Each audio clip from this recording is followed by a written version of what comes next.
Okay, welcome back to part two. And Eric, I appreciate you for hanging with You us. bet. We had so much information that we wanted to cover. We decided to do it in two parts because I think this really is a key to your discovery, to tell you the truth. So now we have an understanding about what network marketing is and what it isn't, and that it is a viable business opportunity without question. And there are millions and millions of people who are creating success in the industry already. Right. So maybe they're starting to think now that there's a possibility here. So the question for me that would come up is, what do I look for in a company? Good. And I think it's kind of interesting, John. A lot of people don't find companies. People in a company find them. And I think that it's very good to be mindful of what to look for in a company. The first thing I would recommend is whatever the company offers in the way of products or services, attach yourself to one that you can become passionate about as far as the products go. Because in this business, you've got to believe in the products, you've got to have that belief in yourself, and having that passion because you love the products and you believe in them, you know they're beneficial, it makes all the difference in how successful you're going to be. So that's the first thing. Second is, what kind of help will your company and your organization give you to get started? Will they offer training? And if the company offers some, does your upline offer some? What kind of support are you going to get? Third, is the company that you're looking for what I call a fair company? Most companies today are good. My recommendation is find a company that's at least 5 years old or older, who've had this chance to kind of debug everything, work it out, have an organization grow to some extent, have leaders in the field, and have that kind of a modeling so that if you join, you have a chance to emulate someone that can help you grow as well. Can I touch on something? Sure. I think this is a really important point because you're probably going to be approached with companies that are just getting started. And when a company begins, there's a lot of hype around possibilities. But I have to tell you, I've had experience in both a company that has longevity and a company that was in a startup phase.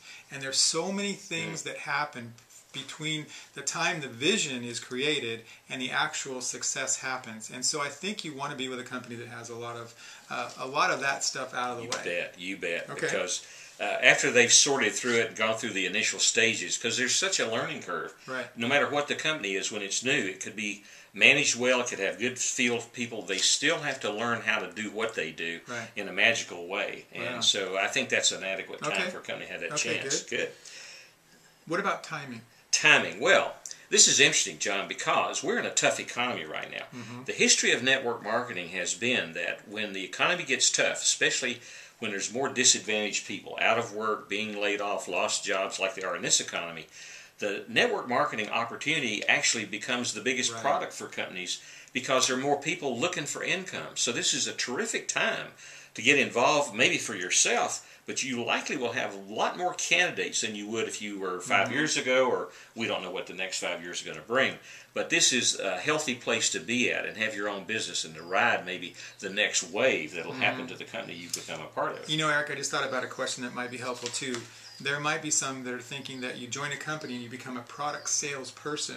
And in essence, there is some product sales that go on, but that's really not what creates the type of incomes that are possible, is it? No. How do you describe what really happens in terms of building an organization? Well, John, this is what differentiates network marketing basically from a lot of other forms of marketing, is that you're involved in building a team.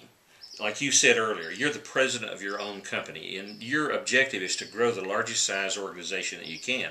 So the primary thing that is going to make that happen is that you're team building. Also, you're going to find leaders, and from those leaders you build your organization's depth and width. And that's what produces the income, and over time produces stability. So it's a combination of product sales and then building an organization. And by building the organization, that's where this real residual income comes from. And I think that's an important thing that we'll be talking about in one of our later episodes for sure. Okay, then what about looking for someone as a sponsor?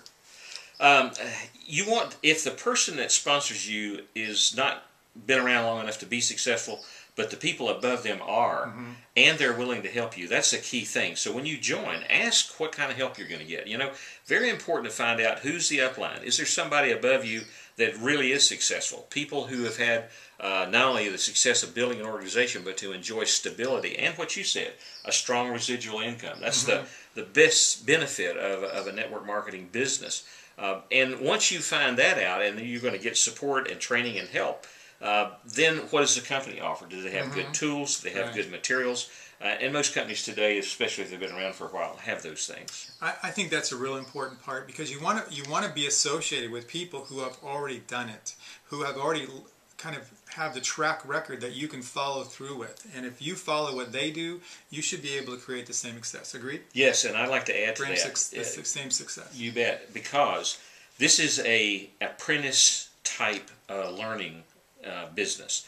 This is not something you buy in a box and you figure it all out by yourself. This is absolutely a team business. And if you plug into, if you're a cooperative kind of a person and a teachable kind of a person, and you plug into a group that already is moving and follow what they're doing, you're more likely to succeed than if you try to be an independent type of a lone ranger or something where you're not utilizing the power of the team that's going to support you.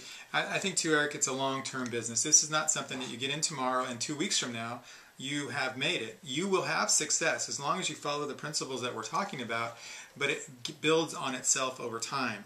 And you really are in control of how fast that grows. So Eric, I want to ask one question before we run out of time. What's really possible for someone who applies themselves, follows some of the principles that we're talking about in this program? What can really be accomplished? Well, from a business standpoint, the network marketing business have virtually no limits. I have met and worked with people in my life who've made the big money. And let me be sure to say that not everybody's going to earn the big money. It's like any other type of business. There's always people at the top. But most people are looking for a steady income, $2,000 or $3,000 a month, or if they can, work it up to $5,000 or $6,000 a month. And that is very possible. But it's what you become in the process. If a person joins network marketing, they're coachable, they're open-minded, they're able to take training, they're organized, they're disciplined, they have a good attitude, they have a favorable way of meeting people, they're willing to kind of be organized and discipline themselves. What they become in the process are independent growers of businesses. Right. I think Robert Kiyosaki said it best in some of his works, that people who become successful in network marketing are the ultimate entrepreneurs because they possess the freedom and independence that comes with that. They've brought to themselves in their learning curve the disciplines of success. They have a good outlet, an outlook, because they're able to associate with others who are successful too. So the whole thing, to me, is not just an experience, it's a lifestyle experience. You know, what I like to think, Eric, and what I know for sure is the possibilities they're unbelievable. I mean, they're unlimited. That's the key. It can be whatever you want it to be. And I think by applying some of the things that Eric's talked about today, you'll have a pretty good shot at creating a very successful home business. So Eric, I appreciate you for joining us today. You bet. I'm so glad that you've tuned in today, and I look forward to the next few days as you learn more of the nuances of what it takes to create a successful home business in multi-level marketing or network marketing. And I appreciate it. Thanks, Eric. Thank you.